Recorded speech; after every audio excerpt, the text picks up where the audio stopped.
Vous vous êtes déjà retrouvé à la merci du moindre commentaire extérieur, de chaque imprévu de la journée, sentant votre énergie vitale s'échapper comme du sable entre les doigts. C'est comme si votre paix intérieure était un bateau sans ancre, ballotté par les marées du monde. Et si je vous disais que la clé de la stabilité ne réside pas dans le fait de calmer la tempête à l'extérieur, mais dans la construction d'un havre inébranlable en vous, une sagesse ancestrale qui promet non pas l'absence de défis, mais l'invincibilité de votre esprit. Il fut un temps où ma vie ressemblait à une pièce de théâtre, où j'étais le protagoniste, mais le scénario était écrit par d'autres. Chaque critique, chaque retard, chaque frustration externe m'entraînait dans un abîme d'anxiété. Je poursuivais le contrôle avec une férocité aveugle, tentant de façonner le monde à ma volonté, sans me rendre compte que le véritable champ de bataille était mon propre esprit. La philosophie stoïcienne, alors, ne fut pas une simple étude, mais un phare qui a dissipé la brume de mon ignorance. Elle m'a révélé que la souffrance ne naît pas de ce qui nous arrive, mais de notre interprétation et de notre vaine tentative de dominer l'indomptable. Il ne s'agit pas de réprimer les émotions, mais de les canaliser avec discernement, érisant une forteresse mentale que même la plus féroce des adversités ne saurait ébranler. Dans cette vidéo, je vais vous dévoiler 5 piliers stoïciens qui non seulement redéfiniront votre interaction avec l'univers, mais primordialement avec l'essence de qui vous êtes, vous libérant des chaînes invisibles de la réactivité et de la dépendance externe. Si ce voyage de découverte de soi résonne en votre âme, je vous invite à taper « Éveil » dans les commentaires.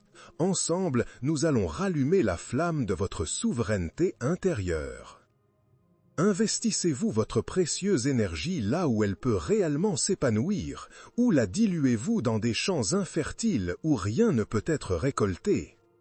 Beaucoup d'entre nous se trompent en croyant que la paix est un état externe à conquérir, exigeant que le monde s'adapte à nos désirs. Nous nous perdons en lamentations sur un passé immuable, en inquiétudes stériles concernant un futur incertain, ou dans la tentative épuisante de manipuler les opinions et actions d'autrui. Cette illusion de contrôle sur l'incontrôlable nous transforme en marionnettes de la frustration, de l'impuissance et d'une anxiété qui consume l'âme. Nous nous retrouvons épuisés et désillusionnés lorsque la réalité ne se plie pas à notre volonté. Épictète, l'esclave devenu l'un des philosophes stoïciens les plus influents, nous a légué une vérité libératrice. Certaines choses sont sous notre contrôle, d'autres non. Il soutenait que la véritable source de notre trouble n'est pas les événements en soi, mais les jugements que nous portons sur eux, et notre incapacité à distinguer entre ce que nous pouvons influencer et ce que nous devons accepter. Vivre avec sagesse. Pour Épictète, c'est concentrer notre volonté et notre énergie uniquement sur ce qui nous est intrinsèque, nos choix, nos réactions et nos valeurs. Pour appliquer cette sagesse aujourd'hui, commencez par un exercice simple mais puissant. Dessinez un cercle imaginaire autour de vous. À l'intérieur, listez tout ce qui appartient à votre domaine, vos actions, vos paroles, vos intentions, votre éthique, votre perception. En dehors du cercle, placez tout ce qui est hors de votre portée, le temps, la circulation, les décisions d'autres personnes, la météo, le passé. Au cours de la journée, chaque fois que vous sentirez le nœud de l'anxiété se serrer ou la frustration bouillonner, identifiez l'origine. Si elle se trouve en dehors de votre cercle, respirez profondément et déclarez « Cela ne m'appartient pas ». Et ensuite, redirigez votre énergie vers quelque chose qui est sous votre contrôle. Par exemple, si un collègue de travail vous critique injustement, vous ne contrôlez pas la critique, mais vous contrôlez votre réponse. Vous pouvez choisir d'écouter calmement, de questionner avec clarté ou simplement de laisser l'observation passer sans qu'elle n'affecte votre essence. En maîtrisant cet art du discernement, vous ressentirez un soulagement profond, comme si un poids millénaire était retiré de vos épaules. Votre esprit, auparavant dispersé et réactif, deviendra un phare de clarté, dirigeant votre force là où elle peut réellement façonner votre destin. Vous accéderez au rang de maître de votre propre univers intérieur, blindé contre les tempêtes extérieures et les opinions changeantes. Votre paix ne sera pas un don du hasard, mais une construction solide et inébranlable érigée par votre propre volonté. Laissez en commentaire « Mon domaine ». Mais la véritable liberté ne concerne pas seulement ce que nous contrôlons. Elle concerne aussi la manière dont nous embrassons ce que nous ne pouvons pas. Ce prochain pilier va vous montrer que la force ne réside pas dans la fuite, mais dans la rencontre avec l'inévitable. Préférez-vous vous cacher de l'inconfort, construisant des murs qui finiront par vous emprisonner, ou l'affrontez-vous comme le forgeron de votre résilience?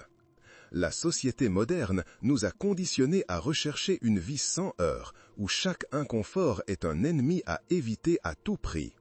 Nous nous accrochons à des routines stagnantes, évitons toute situation qui nous sort de la zone de confort et résistons de toutes nos forces à l'impermanence inhérente à l'existence. Cette fuite constante nous rend fragiles face au moindre imprévu, générant une anxiété paralysante et une incapacité d'adaptation.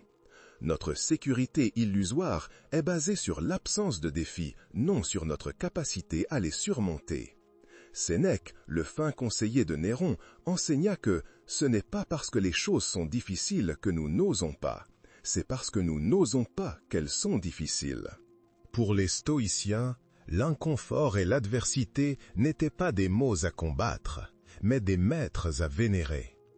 Ils pratiquaient la premeditatio malorum, la préméditation des maux, non pour attirer le pessimisme, mais pour forger un esprit inébranlable, capable d'accepter l'impermanence de tout, du bien et du mal, comme la loi fondamentale de l'univers. Ils voyaient la vie comme un terrain d'entraînement, et chaque défi une opportunité d'exercer la vertu. Pour incorporer ce principe, commencez à introduire de petites doses d'inconfort volontaire dans votre journée, non pas comme une punition, mais comme un exercice de renforcement. Prenez une douche froide pendant 1 minute, choisissez délibérément l'escalier plutôt que l'ascenseur, ou reportez une petite gratification pour entraîner votre autodiscipline. De plus, pratiquez la visualisation des scénarios les plus difficiles que vous pourriez affronter. Imaginez la perte de quelque chose de précieux, un projet qui échoue ou une critique sévère. Au lieu de vous désespérer, visualisez votre réaction avec sérénité, avec courage, en appliquant les principes que vous apprenez. Il ne s'agit pas d'attirer le mal, mais de vous désensibiliser à son pouvoir, construisant un arsenal mental pour quand la vie présentera inévitablement ses épreuves. En embrassant l'inconfort comme un allié, la peur de l'incertain perdra son emprise sur vous. Votre résilience s'épanouira comme un arbre enraciné dans un sol rocailleux, inébranlable face aux tempêtes. Vous deviendrez un être humain adaptable, capable non seulement de survivre, mais de prospérer dans n'importe quel environnement, voyant en chaque obstacle non une barrière, mais un escalier vers votre croissance la plus profonde. Votre paix ne sera pas l'absence de problèmes, mais la profonde certitude de votre capacité à les affronter avec dignité. Mais la véritable maîtrise ne consiste pas seulement à affronter ce qui est, mais à la manière dont vous choisissez de percevoir ce qui est.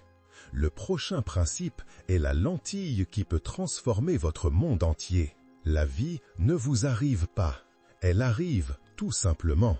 Ce que vous faites des événements, l'histoire que vous en racontez, est ce qui définit votre prison ou votre liberté. Nous avons été conditionnés à réagir automatiquement aux événements externes, les classant comme bons ou mauvais, et remettant ainsi le contrôle de nos émotions aux circonstances. Vous vous trouvez piégé dans un cycle où de petits contretemps sont magnifiés en catastrophes personnelles, où l'opinion d'autrui a le pouvoir de dicter votre humeur, et où chaque échec est un certificat d'incapacité. Cette tendance à attribuer des significations négatives de manière impulsive nous aveugle quant aux opportunités d'apprentissage et de croissance que chaque expérience, aussi douloureuse soit-elle, peut offrir. Marc Aurèle, l'empereur philosophe, nous a laissé l'une des plus puissantes vérités. Si vous êtes affligé par quelque chose d'extérieur, ce n'est pas la chose qui vous dérange, mais votre propre jugement à son sujet. Les stoïciens comprenaient que la réalité en soi est neutre. Ce sont nos perceptions et nos interprétations qui la colorent. L'esprit stoïcien est un filtre, non un miroir. Il ne reflète pas passivement le monde, mais le traite activement, choisissant la lentille à travers laquelle il sera compris. Ce choix, cette réinterprétation, est l'essence de notre liberté et de notre capacité à maintenir une sérénité inébranlable. Lorsque vous vous trouvez face à une situation qui vous déstabilise, faites une pause. Au lieu de plonger dans la réactivité, demandez-vous: quelle autre histoire puis-je raconter à ce sujet? Ou quelle leçon, aussi cachée soit-elle, réside ici? Si un projet échoue, au lieu de vous lamenter de la perte, recadrez-le comme un laboratoire d'apprentissage, une opportunité pour affiner vos stratégies. Si quelqu'un vous critique, au lieu de vous offenser, voyez cela comme un miroir imparfait qui, malgré tout, peut révéler un angle mort, ou simplement comme une projection de la perception d'autrui, qui ne définit pas votre vérité. Pratiquez la réinterprétation active. Chaque problème peut être une opportunité déguisée, chaque obstacle un entraînement de force. Il ne s'agit pas de nier la douleur, mais de la transformer en un catalyseur pour la sagesse et la résilience. En maîtrisant l'art de recadrer vos perceptions, vous deviendrez une muraille contre les coups du destin. Votre esprit se convertira en un alchimiste, capable de transmuter le plomb en or, trouvant valeur et but même dans les circonstances les plus sombres. Votre paix intérieure ne sera plus une fleur fragile, à la merci des vents extérieurs, mais une roche inébranlable, construite par votre propre capacité à choisir la vérité qui vous sert. Vous serez l'architecte de votre propre réalité, et non sa victime. Mais pour que cette réécriture de la réalité soit authentique et durable, elle a besoin d'un fondement. Le prochain principe est la fondation sur laquelle toute votre force intérieure sera bâtie. Que cherchez-vous réellement? La gloire éphémère que le monde applaudit puis oublie, ou la solidité inébranlable de qui vous êtes vraiment? Nous perdons la boussole dans un monde qui nous pousse à la quête incessante de biens matériels, de validation sociale et de statut, croyant que le bonheur réside dans l'accumulation externe. Beaucoup d'entre nous commettent l'erreur de lier notre valeur et notre estime de soi à des réalisations passagères, à des titres, à des biens ou à l'approbation d'autrui. Cela nous condamne à des montagnes russes émotionnelles. Euphorie momentanée lorsque nous atteignons quelque chose, suivie d'un vide persistant, ou d'un sentiment d'inadéquation profonde lorsque nous échouons à atteindre ces critères superficiels et externes. Pour les maîtres stoïciens, comme Sénèque et Marc Aurèle, la vertu n'était pas seulement une qualité morale, c'était le seul bien véritable et la seule source d'eudaimonia, le véritable épanouissement humain. Marc Aurèle, dans ses méditations, nous a murmuré: « Le bonheur de votre vie dépend de la qualité de vos pensées. » La vertu, comprise comme la sagesse, la justice, le courage et la tempérance, est la seule chose qui réside entièrement dans notre cercle de contrôle, et c'est elle qui nous confère un bonheur authentique et durable, immunisé contre les fluctuations de la fortune. Elle est la monnaie de valeur inestimable que vous portez avec vous, indépendamment de l'endroit où vous vous trouvez ou de ce que vous possédez. Pour commencer à cultiver cette forteresse intérieure aujourd'hui, avant chaque action, avant chaque parole, faites une pause et procédez à une auto-analyse simple mais puissante. Cette décision est-elle courageuse, juste, sage, tempérante? Utilisez ces 4 vertus cardinales comme votre boussole morale. Par exemple, si vous vous trouvez face à un ragot au travail, au lieu d'y participer impulsivement, pratiquez la tempérance et la justice, choisissant le silence et l'intégrité. Si une décision difficile se présente, au lieu de fuir, invoquez le courage et la sagesse pour peser le pour et le contre et agir avec discernement. Ne cherchez pas la reconnaissance externe pour vos actions vertueuses. La récompense est déjà dans la pratique elle-même, dans la conscience d'agir en accord avec votre meilleure version de vous-même. La vertu n'est pas une façade, mais l'essence de votre être, et elle est sa propre récompense inaliénable. Lorsque vous intérioriserez la vertu comme votre guide suprême, votre estime de soi deviendra inébranlable, ne dépendant plus des caprices du monde. Vous émergerez comme une personne de caractère solide, avec un objectif limpide et une boussole morale interne qui vous guidera avec fermeté à n'importe quel carrefour de la vie. Votre présence rayonnera une authenticité qui inspire respect, confiance et une sérénité qui transcende les apparences. Votre paix ne sera pas un état passager, mais une caractéristique intrinsèque, inaliénable, forgée dans la pureté de vos intentions. Si vous êtes prêt à construire cette forteresse, commentez vertu, afin que nous puissions renforcer cette communauté de but. Mais pour que la vertu ne soit pas seulement une idée, mais une pratique vivante, vous avez besoin d'un miroir constant.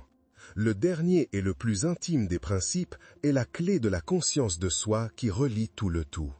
Connaissez-vous vraiment le labyrinthe de votre propre esprit, ou y vagabondez-vous simplement, otage de vieux schémas et d'ombres inexplorées?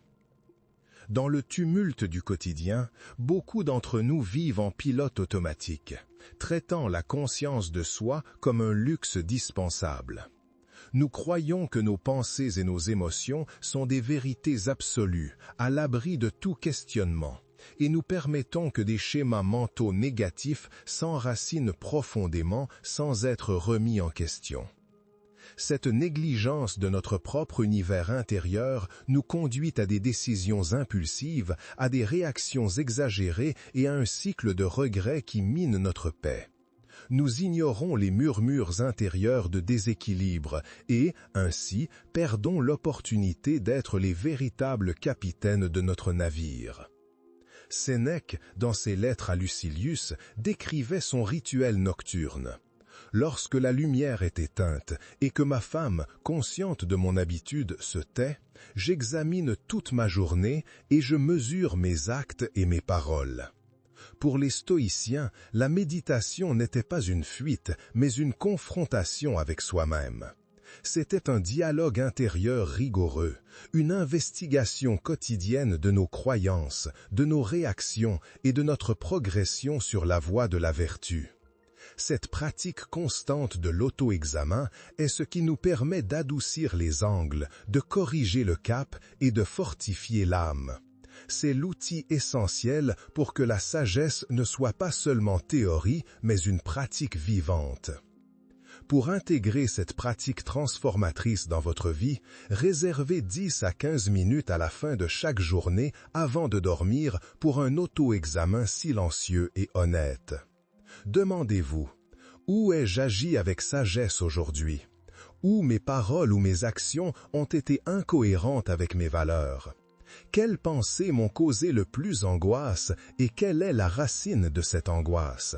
Comment aurais-je pu répondre de manière plus vertueuse? Il ne s'agit pas d'un auto-jugement cruel, mais d'une observation compassionnante et d'un apprentissage continu. Un journal peut être votre confident, où vous enregistrez ces réflexions, transformant des pensées fugaces en prises de conscience concrètes. Le matin, pratiquez la préméditatio bonorum. Visualisez les défis de la journée qui commence et déterminez comment vous appliquerez consciemment les principes stoïciens pour les affronter avec sérénité et détermination. En allumant la lumière de l'auto-examen quotidien, votre conscience de soi deviendra votre plus grand allié, un phare qui illumine chaque recoin de votre esprit. Vous obtiendrez une clarté inégalée sur vos motivations les plus profondes, maîtriserez vos réactions impulsives et ferez des choix qui résonnent avec votre essence la plus authentique. Vous vivrez une vie de but inébranlable, où chaque jour est une opportunité de raffinement et de croissance.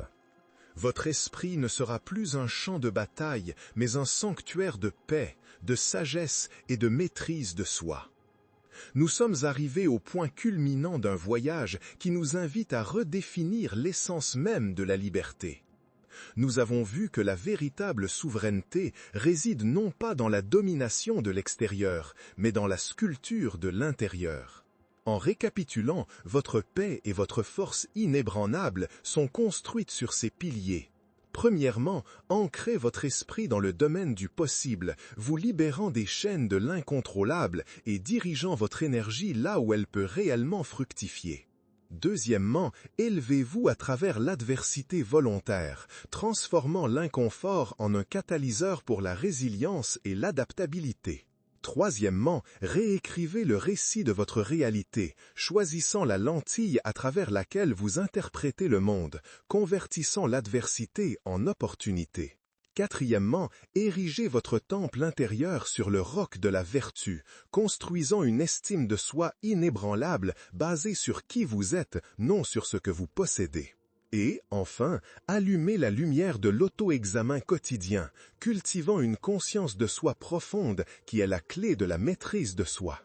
Vous n'êtes plus un voilier à la dérive dans les courants de l'opinion d'autrui ou dans les tempêtes du destin. La personne que vous êtes en train de devenir est celle qui choisit sa réponse avec sagesse, qui trouve la force dans la fragilité, qui valorise l'intégrité par-dessus tout et qui bâtit sa paix de l'intérieur vers l'extérieur, tel un monarque dans son propre royaume. Telle est la promesse silencieuse du stoïcisme, une vie de sérénité profonde, de but inébranlable et d'une liberté qui transcende les circonstances. Si ce message a allumé une nouvelle flamme dans votre esprit, s'il vous a donné des outils pour reconquérir le contrôle de votre propre paix, démontrez votre soutien en aimant cette vidéo. Votre like est un vote pour que cette sagesse millénaire atteigne davantage de cœurs assoiffés de transformation. Commentez ci-dessous lequel des 5 principes a le plus résonné en vous, ou partagez une petite action stoïcienne que vous appliquerez aujourd'hui. Pour que cette semence de maîtrise de soi germe dans plus de sol, partagez cette vidéo avec quelqu'un qui, selon vous, a désespérément besoin d'entendre ce message de clarté et de force intérieure. Et pour continuer votre voyage d'approfondissement dans la philosophie qui libère, abonnez-vous à la chaîne et activez la cloche pour ne pas manquer les prochains chapitres de cette saga. Rappelez-vous, comme les anciens maîtres nous enseignaient, le vrai bonheur n'est pas un cadeau du destin, mais une conquête quotidienne, forgée à chaque choix conscient. Votre paix est votre responsabilité sacrée, et le voyage pour la construire commence exactement maintenant.